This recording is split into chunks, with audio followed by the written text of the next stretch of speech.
तो ठीक है प्यू, हम फिर से आ चुके हैं अपने बड़े वाले बोर्ड पर। ओके, तो लास्ट टाइम जब हम स्टॉप हुए थे तो न्यूमेरिकल एनालिसिस पर थे और हम थे बाइसेक्शन मेथड पे। ठीक है, तो हम न्यूमेरिकल एनालिसिस कंटिन्यू करते हैं और बाकी के मेथड्स को भी सीखते हैं। तो आज हम फिर से कंटिन्यू करते हैं न्यूमेरिकल एनालिसिस।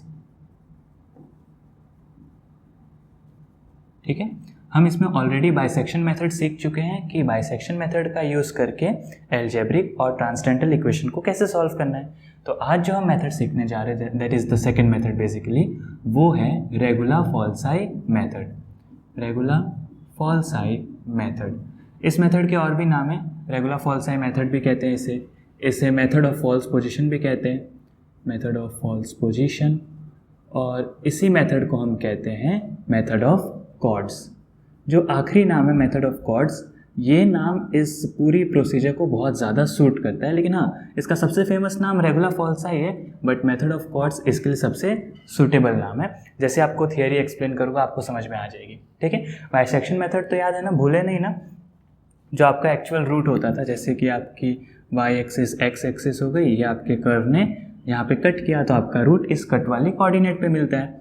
तो आप एक पॉइंट ए लेते हो जिसको डालने से एफ ऑफ ए मिले, और ए ऐसा चूज़ करते हो कि अगर आपने उसको फंक्शन में डाला तो जो एफ ऑफ ए है वो पॉजिटिव हो। फिर आप एक बी ऐसा चूज़ करते हो जिसकी वजह से अगर उसे आप फंक्शन में डालो तो एफ ऑफ बी आपको नेगेटिव मिले। तो आपका जो रूट सी है वो आपको डायरेक्टली दिख रहा है कि वो ए और बी के बीच में लाई करेगा।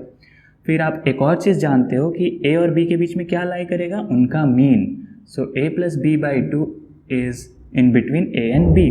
फिर इस वैल्यू को समझो कि कुछ ये वैल्यू आई, हम उसको फॉर एग्जांपल अल्फ़ा 1 रखते हैं। फिर आपने अल्फ़ा 1 को फंक्शन में रखा और देखा कि अगर वो 0 से बड़ा आ रहा है, यानी कि अल्फ़ा 1 यहाँ कहीं रहा होगा।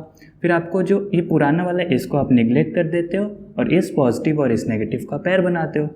फिर आप इस अल्फ़ा 1 और बी का मिडल निकालते हो, सॉल्व करते हो, ऐसे आप करते जाते हो। ये तो बस मैंने आपको ओवरव्यू दिया, ये किसको समझ में आ जाएगा तुरंत रिफ्रेशमेंट किसके लिए, जिसने वो पहले 2 वीडियो देख ली। आपने देख रखी है, मुझे पता है। चलो, तो आज हम इस मेथड को सीखते हैं।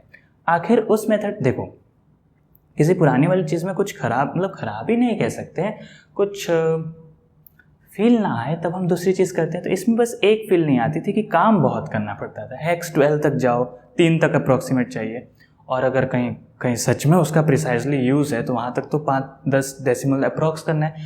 तो इस मेथड का यूज़ करते करते तो सुबह से शाम हो जाएगी, है कि नहीं। तो जो अगली मेथड हम जितनी भी सीखेंगे इस पूरे न्यूमेरिकल एनालिसिस में से, तो आने वाली मेथड पीछे वाले को ऐसा ही कहेगी कि देखो I am better than you.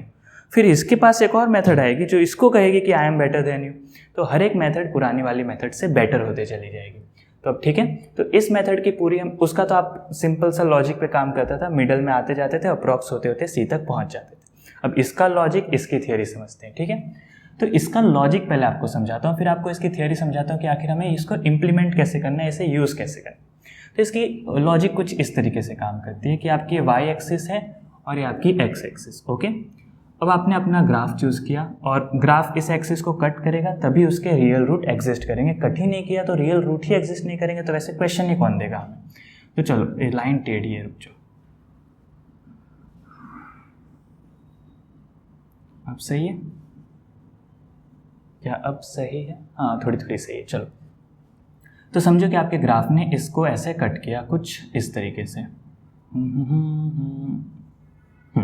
Cut कर दिया। ओके, अब आप क्या करोगे कि वही चीज़ करोगे कि एक ए ऐसा चूज़ करोगे जिसको अगर आपने फंक्शन में पुट किया तो उसकी वजह से आपको एफ ऑफ ए का आउटपुट मिला। ये हम फंक्शन का ग्राफ किस चीज़ का बना रहे हैं, ये हम बना रहे हैं एफ ऑफ एक्स के लिए।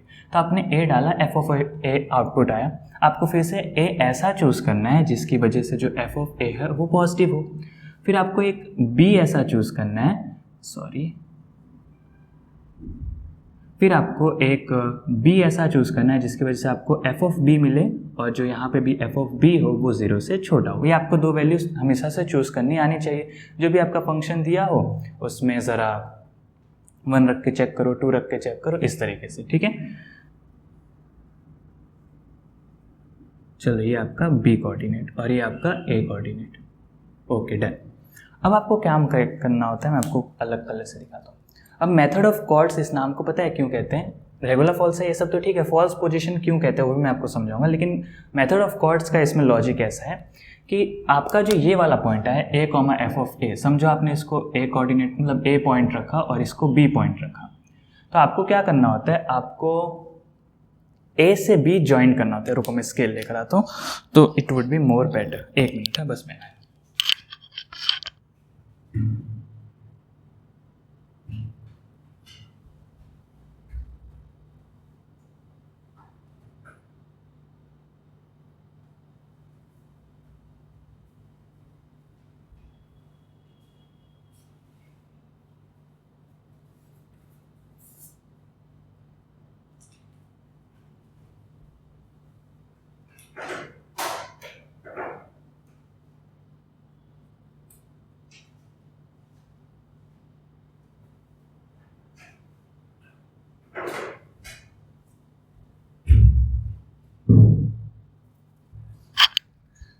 लेट हो गया, कोई नहीं।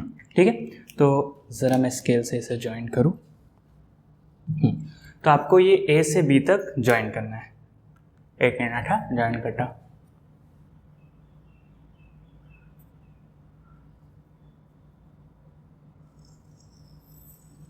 डन। तो आपने ये a से b ज्वाइन किया। ओके, तो a से b अगर आपने ज्वाइन किया तो पहली बात कॉर्ड की डेफिनेशन कैसे काम करती थी। कॉर्ड की डेफिनेशन तो बड़ी सिंपल सी होती थी कि आपका ऐसा आर्क हो और कोई लाइन सेगमेंट उस आर्क के एक सरकमफ्रेंस से दूसरे सरकमफ्रेंस तक जाए, तो ए बी आपका कॉर्ड है। ओके, अब इस पर्टिकुलर पॉइंट पे ध्यान देते हैं हम। ये जो पॉइंट है ये तो इस फंक्शन एफ ऑफ एक्स का रियल रूट वाला पॉइंट होगा, क्योंकि उसने एक्स एक्सिस को कट कर रहे हैं, वही वाला पॉइंट है। तो इस पॉइंट को अगर मैं रखता हूँ आर, तो आर कॉमा ज़ीरो। ज़ीरो क्यों आ गया, क्योंकि ये ऑलरेडी कौन सी एक्सिस है, एक्स एक्सिस है। तो इसके कोऑर्डिनेट्स का जो इन जनरल फॉर्म होता है वो x कॉमा ज़ीरो होता है, और वैसे ही y एक्सिस के लिए इन जनरल क्या होता है, y एक्सिस के लिए इन जनरल कोऑर्डिनेट्स होते हैं 0 कॉमा y। ओके, तो r कॉमा ज़ीरो कि आपने फंक्शन में r डाला तो आउटपुट आ गया 0, यानी r जो है वही आपका रूट है। ओके, अब ये वाला जो पर्टिकुलर पॉइंट है ये इसके कुछ आसपास है। ठीक है, हम इस पॉइंट की वैल्यू निकालते हैं कि आखिर इस पॉइंट की वैल्यू है क्या। तो इसको हम x1 कॉमा ज़ीरो अज्यूम करते हैं, मतलब कुछ x1 वैल्यू रही होगी। ओके, x1 पे, और फिर से ज़ीरो क्यों, क्योंकि इस एक्सिस पर कट कर रहे हैं। लिमिट पूरी हो रही है वीडियो की। अब देखते हैं हम, तो x1 कॉमा ज़ीरो। ओके, तो ये जो x1 आ चुका है आपके पास, ये का मतलब इसका सिग्निफिकेंस क्या है, तो ये ब्लू वाली जो आपकी कॉर्ड है उसका ये इंटरसेक्शन पॉइंट है विद एक्स एक्सिस, और उसे फाइंड करना बहुत ईजी, हम सीखेंगे। ओके, अब अगर मैं एक स्ट्रेट लाइन ड्रॉ करूं कुछ इस तरीके से जो x1 से सीधी आती हो, नीचे की तरफ रखते हैं क्योंकि नीचे ही वो कर्व को कट करेगा, ऊपर कट नहीं कर रहा है। तो आपको ये वाला एक पॉइंट मिलेगा। इस पॉइंट पे x कोऑर्डिनेट कितना होगा, x1 होगा, और फंक्शन में डालोगे तो f ऑफ x1 मिलेगा। ओके, समझ में आ रहा है ना आपको। आपने ये x1 पॉइंट फाइंड किया तो ये डिस्टेंस x1 फिक्स हो चुका है, तो ये नीचे तक ये सब डिस्टेंस x1 चलते आएंगे। This distance is fixed and that is x1। तो इस पूरी लाइन पे जितने भी x कोऑर्डिनेट होंगे वो x1 होंगे, और जहाँ पे इसने कर्व को कट कर दिया तो x1 डालने पे फंक्शन का y वाली वैल्यू f ऑफ x1 हो गई। ओके, तो इस पॉइंट के कोऑर्डिनेट c आ चुके। अब आप देखो कि आपका b था, अब आप इसको है ना अपना c समझो। अब आपने जो ब्लू कलर से a से b कॉर्ड ज्वाइन किया था, वो कॉर्ड क्या था, एक पॉजिटिव वैल्यू को एक नेगेटिव से कनेक्ट करता था। वो नेगेटिव जो था वो आपके रूट से ज़रा दूर था। लेकिन अब जो आपको वैल्यू मिली, फिर से देखो नीचे वाले कोऑर्डिनेट में जैसा हमारा डायग्राम है, आपको फिर से पता चल चुका है कि आपका f ऑफ x1 0 से छोटा है, तो ये आपका नेगेटिव है। इस नेगेटिव का पेयर किसके साथ बनाओगे, इस पॉजिटिव के साथ। तो फिर से आपको अपनी स्केल अगर आप लेते हो और एक नया कॉर्ड बनाते हो जिसमें आप a से लेकर c तक ज्वाइन करोगे, तो देखो क्या होगा। अगर आपने कॉर्ड a से लेकर c तक ज्वाइन करना है, ये अपना a यहाँ पर और c यहाँ पर, गुड, ठीक है। तो अब आपने a से लेकर c तक ज्वाइंट किया। तो अब आपने जब a से c ज्वाइंट किया तो आप फिर से देख पा रहे हो कि आपको फिर से ये एक पॉइंट मिल रहा है यहाँ पर, है ना। चलो अब इसको आप x2 कॉमा 0 अज्यूम करो। फिर आप x2 से फिर एक लाइन नीचे ड्रॉप करोगे, फिर वो आपके कर्व को कट करेगी। इसके कोऑर्डिनेट्स क्या हो जाएंगे, फिर x2 comma f of x2। फिर से ये नेगेटिव है, यानी फिर से आपके पॉजिटिव के साथ पैर बनाएगा कुछ इस तरीके से। अब यहाँ कट किया, इसको आप अगर x3 कॉमा 0 रखते हो तो फिर वो नीचे कट करेगा। और इसके बाद से डायग्राम में थोड़ा एक्सप्लेन करना डिफिकल्ट है, लेकिन आप समझ पा रहे हो ना।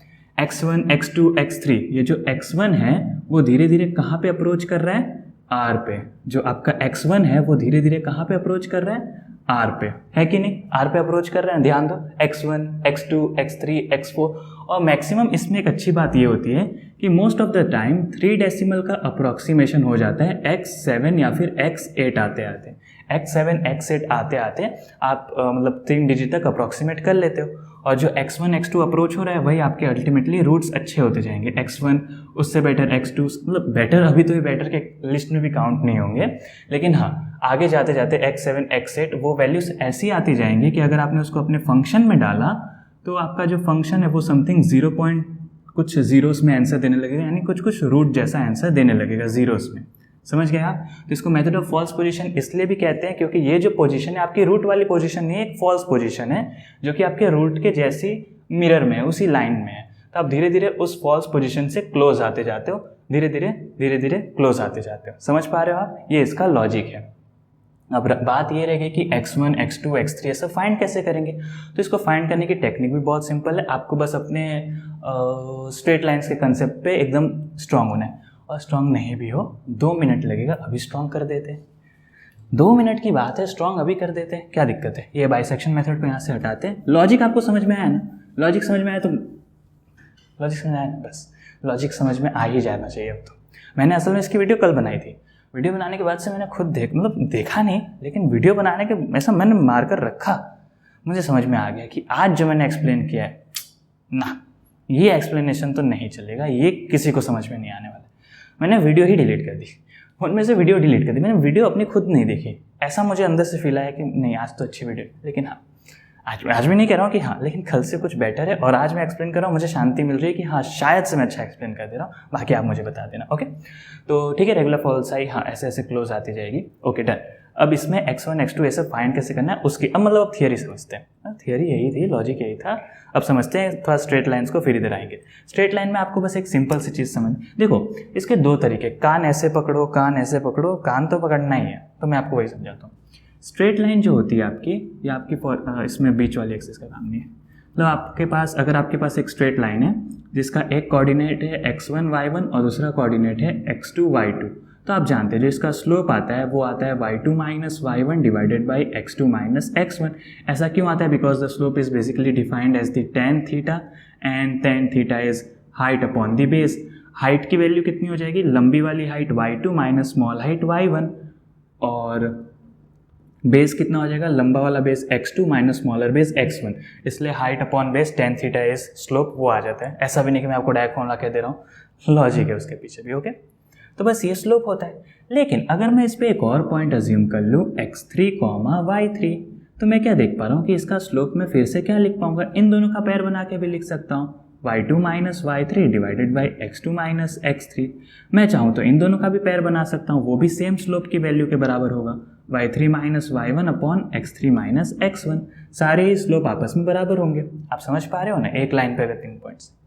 तो हम इस चीज़ का यहाँ पे ज़्यादा यूज़ करेंगे। लेकिन हाँ, एक और चीज़ जिसको समझ में आए वो समझ सकता है कि आप क्या कर सकते हो कि स्लोप फाइंड किया आपने, m फाइंड कर दिया, फिर आपने अगर जैसे कि वो 2 गिवन पॉइंट्स की हेल्प से फिर आप उस लाइन की इक्वेशन को फाइंड करते हो। एक बार आपको उस लाइन की इक्वेशन मिल गई तो फिर मैं आपको सिखाता हूँ वो चीज़। चलो अब इसमें x1 a वो कैसे सॉल्व करना है, मैं आपको एक क्वेश्चन ही पिकअप करते हैं फिर सॉल्व करते हैं, ठीक है। और मैं आपको बता दूं हम ये वाली बुक फॉलो कर रहे हैं। कौन सी है ये? Introductory methods to numerical analysis by sir SS Shastri, ठीक है।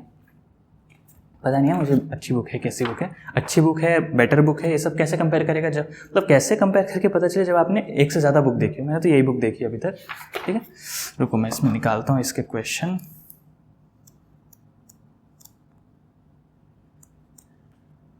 हाँ, ये वाली क्वेश्चन को हम करते हैं, देखते हैं ज़रा क्या कर सकते हैं हम इसमें।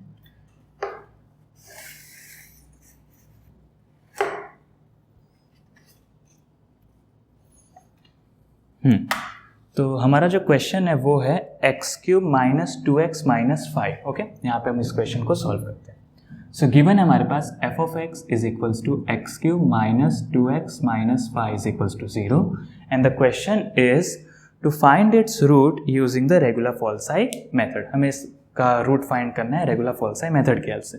तो कैमरा वगैरह एडजस्ट कर लेता हूँ, ठीक है ना, 1 मिनट।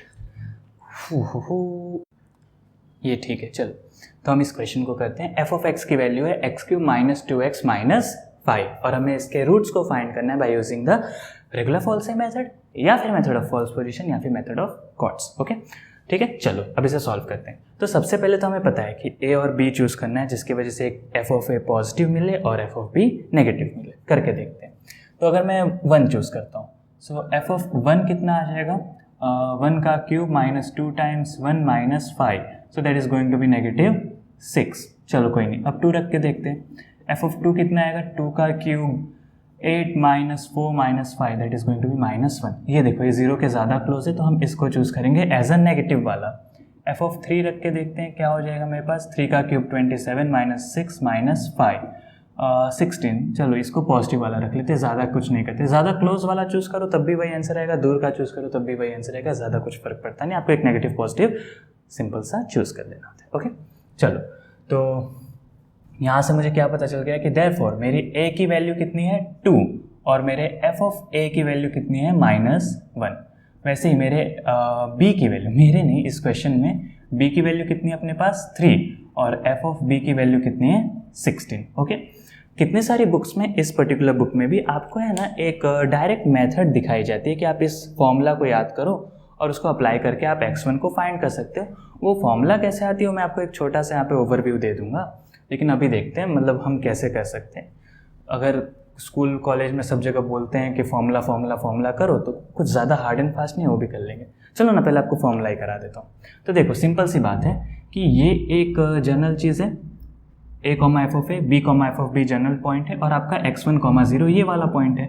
तो पहली बात आप इसका स्लोप कैसे फाइंड कर सकते हो, इन दोनों पॉइंट की हेल्प से, a, b और f of a, f of b। मैं आपको वो चीज़ चलो ना वहीं कोने में दिखा देता हूँ, कैमरा को उस तरफ करते हैं। चलो ठीक है, तो अगर मैं टॉप एंड बॉटम पॉइंट्स को लूँ तो स्लोप कितना आ जाएगा मेरे पास, f of a minus f of b divided by a minus b। और वापस से इसी लाइन का स्लोप कैसे आ सकता है, मैं इसका पैर या तो इसके साथ बनाऊँ या तो इसके साथ, और हम हमेशा पॉजिटिव, इवन इन सब चीज़ों के पीछे ही भागते हैं तो इसका इसके साथ बनाते हैं। तो इसका एक और स्लोप क्या आ सकता है, f of a minus 0 that is going to be f of a, और दूसरा क्या हो सकता है हमारे पास नीचे की तरफ a माइनस x1। डन, समझ में आया ना आपको, स्लोप फाइंड किया हमने, लेकिन अब की बार इन दोनों का यूज़ किया तो f ऑफ a माइनस 0 और a माइनस x1। डन, अब क्योंकि ये दोनों ही एक ही लाइन के स्लोप है तो they both can be equated to each other. So f of a minus f of b whole divided by a minus b is equals to f of a divided by a minus x1। सबको इधर उधर भेजो तो आपको पता चलेगा कि x1 की वैल्यू क्या है आपकी a minus b multiplied by f of a whole divided by f of a minus f of b। ठीक है, और यहाँ पे a माइनस x1 रहेगा तो x1 उधर शिफ्ट होगा और ये चीज़ें यहाँ शिफ्ट होंगी तो कुछ इस तरीके से हो जाएगा, a minus this thing is equals to x। हाँ सही किया हमने, x is equals to a minus b multiplied by f of a divided by f of a minus f of b। और देखने वाले सॉरी x1 आ जाएगा यहाँ पे, और यहाँ पे यही आपकी वो जो फॉर्मूला है जो डायरेक्टली यूज़ करने को भी कह देते हैं। और एक अच्छी बात यहाँ पे ये होती है कि आपको a, b, f of a और f ऑफ b इन चारों की वैल्यू आपको पता होती है, क्योंकि ये तो यहीं से तो हम क्वेश्चन की स्टार्टिंग करते हैं अपनी तरफ से वैल्यूज़ को रख के। समझ में आए, तो फॉर्मूला आपको डायरेक्ट लर्न करने को भी कह सकते हैं, और चाहो तो आप ये जो चीज़ यहाँ पे आपने की वो बार बार अप्लाई भी कर सकते हो, जैसे कि हम इस क्वेश्चन में करने वाले हैं। लेकिन अगर फॉर्मूला कहते हैं अगर वो लोग कि आपसे कि फॉर्मूला ही अप्लाई करो तो हमें घबराने की ज़रूरत है नहीं, हम तो जान चुके हैं फॉर्मूला पेपर में भूल गए तो कोई बात नहीं, फटाफट ये 2 स्टेप करना है, करके फॉर्मूला ला देना है, रफ में ला दो फॉर्मूला और मेन सॉल्यूशन में फॉर्मूला लिख दो कि सो देयरफॉर x1 की फॉर्मूला क्या है, तो हमें तो पता है वहाँ से a minus b into f of a whole divided by f of a minus f of b। देखो आपने डायरेक्ट फॉर्मूला यूज़ किया, उनका भी दिल रख लिया, और जो आपके अंदर का था कि मैं फॉर्मूला लर्न नहीं हो पाता है लर्न, तो आपने फटाफट ही डिराइव कर लिया। इसलिए हमेशा कहते हैं कि थियरी आपकी स्ट्रांग होनी चाहिए, क्योंकि थियरी स्ट्रांग होगी तो लर्न करने की कुछ ज़रूरत नहीं होती। Logic and theory are strong, then there is no need to learn any kind of formula. Yes, learning the formula would absolutely make your work a little easier and less time consuming, but still it feels good. Okay, चलो, तो x1 की formula हमने directly use कर ली, भूल जाओ तो आराम से डिराइव कर सकते हो। वो लॉजिक क्लियर हुआ ना कैसे आया, दो स्लोप को इक्वेट करा है। इसके पीछे भी एक और लॉजिक यूज़ हो सकता है कि आप इसको लो, फिर equation of the line form कर दो, फिर उसके अंदर x1, 0 को पुट करो, क्योंकि इक्वेशन ऑफ द लाइन है और ये लाइन का ऊपर का पॉइंट है तो उसे सेटिस्फाई करेगा। तो y की जगह 0 रिप्लेस करो और x की जगह x1 रिप्लेस करो। क्यों करना है, मैं तो यही ठीक है, कल वाली वीडियो में मैंने वही कराया था। फील मुझे आ ही नहीं रही थी, अब कुछ फीलिंग आ रही है कि ईजी सी। देखो, सबसे ईजी कराओ ना तो वो ठीक रहता है। Logic logic okay good. और लॉजिक क्या है, ऐसा भी नहीं है कि कुछ उल्टा सीधा, एकदम प्योर। ओके चलो, अब इसमें आ जाते हैं यहाँ पे। सो देयरफॉर अब x1 की वैल्यू मैं सॉल्व कर सकता हूँ कि देयरफॉर x1 कितना आ जाएगा मेरे पास, a की वैल्यू कितनी है 2 माइनस a माइनस b, यानी कि 2 minus 3 into F of a that is -1 divided by f of a that is -1 minus f of b that is -16. Okay, so finally x1 कितना आ जाएगा मेरे पास, 2 minus 3 -1, this is also -1 and the bottom is going to be -17. 1 2 3 4 यानी कि plus, और ऊपर आ जाएगा मेरे पास 1/17, 2 + 1/17. so finally x1 कितना हो जाएगा मेरे पास 35 डिवाइडेड बाई 17. आपको x1 की वैल्यू मिल गई। ज़रा इसे डेसिमल कर लेते हैं, किधर गया, इससे बस इसके ऊपर टक टुक करना होता है और कुछ नहीं। 35 डिवाइडेड बाई 17 इक्वल्स टू 2.058। चलो लिखते हैं 2.05882 3529। कंजूसी नहीं करना है, जितने डेसिमल कैलकुलेटर दिखा रहा है सब लिखने होते हैं, क्योंकि आंसर तभी ज़्यादा अच्छे से आता है। ओके, तो अब ये x1 मिल चुका है। और अब देखो ये 2 पॉइंट क्यों आया, मैं आपको डायग्राम में समझाऊं। ये देखो डायग्राम में, देखो ये आपका 1, ये आपका 2, ये आपका 3। आपने क्या देखा था कि 2 रखने पे -1 है, यानी यहाँ कहीं आ जाओगे, और 3 रखने पे 16 है, यानी यहाँ कहीं जाओगे, यानी आपका ग्राफ कुछ नीचे से ऐसे जा रहा है। तो लॉजिकली आप देखो कि अगर आपने 3,16 वाले को 2, -1 से जॉइंट किया होता तो आप कहाँ से पास आउट करते, कुछ यहाँ से। देखो वो लाइन देखो, आप 2 और 3 के बीच में ये पॉइंट है, तो देखो 2.0, और आपको दिख भी रहा है कि 2 के कितना क्लोज है। तो आप देखो जो x1 आया है वो डायग्राम से और थियोरेटिकली और डायग्रामेटिकली कितना सेम टू सेम है। अब आ रही है ना फीलिंग, बस अब आप समझो। अब आपको मैं पहले से ही बता देता हूँ कि आप देखो कि ऊपर तो आपको ग्राफ को कभी नहीं कट करेगा, नीचे ही कट करेगा। तो लिख के ले लो, अगर मैं इस x1 को फंक्शन में डालूँ ताकि f of x1 भी चाहिए ना। अब अगला वाला कॉर्ड फाइंड करने के लिए f of x1 चाहिए होता है ना, तो f of x1 यानी इस वैल्यू पर इस फंक्शन की वैल्यू फाइंड करो, वो नेगेटिव आएगी। देख लेना, क्योंकि ग्राफिकली दिख रहा है कि वो नीचे कट करेगा, यानी नेगेटिव सेक्शन में कट कर रहा है, देखना है आपको। चलो सो f of x1 करते हैं अब यहाँ पे।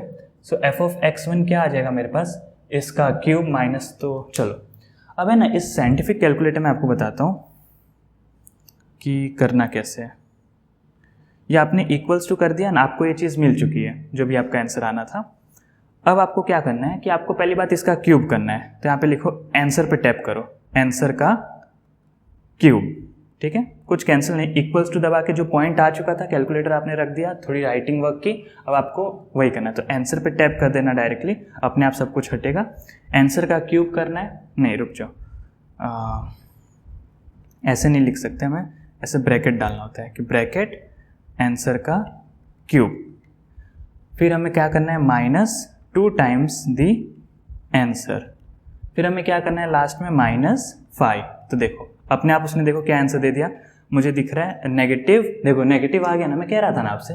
तो उसका जो आंसर आया है वो है -0.03907,99918। नेगेटिव से इंपॉर्टेंस था वो मैंने आपको बता दिया, ठीक है। तो ये आ चुका है हमारे पास आंसर। एक मिनट, सॉरी डिस्टर्बेंस था। हाँ, तो आपने देखा कि डायग्रामेटिकली वो नीचे आ रहा था, तो f of x1 आ चुकी है नेगेटिव में आपकी वैल्यू। ओके, अब इसकी पेयरिंग किसके साथ होती है, फिर से a के साथ होती है। तो यहाँ फॉर्मूला यही रहेगी x2 के लिए भी, और जो फॉर्मूला भी हमने देखी यहाँ पे लिखी हुई है मैंने, x2 के लिए भी सेम फॉर्मूला रहेगी। बट अब a तो वही अभी भी टॉप वाला पॉइंट ही आप ले रहे हो, लेकिन अब उसकी पेयरिंग इस नए पॉइंट के साथ हो रही है, x1 और f of x1। तो आपको पता चल चुका है कि जितने भी b है वो कन्वर्ट हो जाएंगे x1 में, और जितने भी f of b है वो कन्वर्ट हो जाएंगे f of x1 में। तो यहाँ से आप क्या लिख सकते हो कि x2 is going to be equals to a, यानी कि a तो a रहेगा, a minus a minus B की जगह आएगा a minus x1 f of a as it is, division में f of a as it is minus f of b की जगह f ऑफ x1। क्लियर हुआ आपको? तो x2 एज इट इज। अब इन सब की वैल्यूज अगर आपने रखी तो आपको पता चलेगा कि आपका जो x2 है वो कुछ आएगा 2.081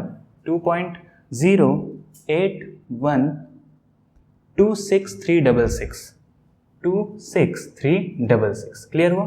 फिर आपको f ऑफ x2 करना है और देखना है कि वो f ऑफ x2 की वैल्यू क्या आती है, और आप फिर से देख सकते हो कि वो कुछ यहाँ वाला ही पॉइंट है, तो नीचे फिर से आएगा, तो f ऑफ x2 फिर से नेगेटिव है और वो कुछ है नेगेटिव 0.147 204057 डॉट, मतलब हाँ इतने एक्यूरेटली इतने ही है। तो x2 मिला। अब आप लॉजिकली देखो x3 क्या हो जाएगा, फिर से आपको यही फॉर्मूला अप्लाई करनी है। a तो a रहेगा, लेकिन जितने भी x1 है वो x2 में कन्वर्ट हो जाएंगे और f of x1 f of x2 में कन्वर्ट हो जाएंगे, यानी a और f of a basically fix है। पहले b था वो कन्वर्ट हुआ x1 में, फिर x2 में, ऐसा करते हुए x7 x6 आते आते आपको 3 डेसिमल का अप्रॉक्सीमेशन हो जाएगा। ठीक है, आगे मैं नहीं करा रहा हूँ क्योंकि हो जाएगा, ये तो सिंपल है, आपको लॉजिक समझ में आना चाहिए, तो अप्लाई करना आ जाता है। मैं आपको इसका फाइनल आंसर बता देता हूँ अगली वीडियो, लेकिन हाँ अगली वीडियो में हम इसका पूरा इक्वेशन स्टार्टिंग से करने वाले हैं। इसका फाइनल आंसर कुछ है 2.0944, इसका जो फाइनल आंसर x7 पे आएगा 2.0944 ये आपका फाइनल आंसर कुछ आ जाता है। ठीक है, तो आप वो चेक कर लेना। ओके, चलो हाँ।